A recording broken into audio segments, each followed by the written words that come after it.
একটি ফল যা আমিষ না নিরামিষ তা নিয়ে প্রশ্ন ওঠে। আঞ্জির। আঞ্জির কোনো সাধারণ ফল নয়, এটি হলো উল্টানো ফুল।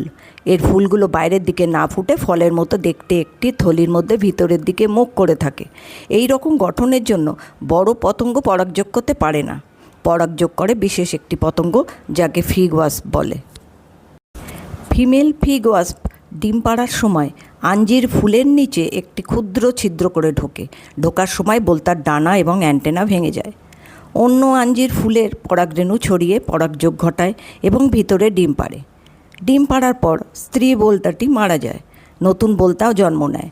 বড় হয়ে সেই আঞ্জির থেকে পরাগরেণু নিয়ে অন্য আঞ্জির ফুলের দিকে উড়ে যায়।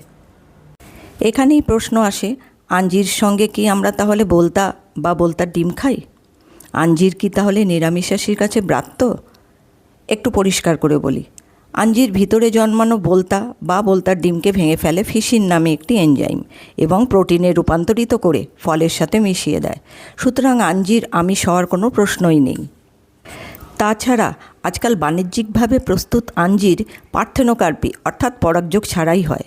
সুতরাং আঞ্জির সম্পূর্ণ নিরামিষ। কোনো সন্দেহ না রেখেই আঞ্জির খান, কারণ এটি potassium, calcium, iron, protein, vitamin কেতে ভরপুর। তবে পটাশিয়াম থাকায় যাদের কিডনিজনিত সমস্যা আছে তারা একটু এড়িয়ে চলুন, এবং ভিটামিন কে থাকায় যারা রক্ত পাতলা হওয়ার ওষুধ খান তারাও ডাক্তারের পরামর্শ নিয়ে এটি খান। নমস্কার, ভালো থাকবেন, আর ভিডিওটি ভালো লাগলে শেয়ার করে দেবেন।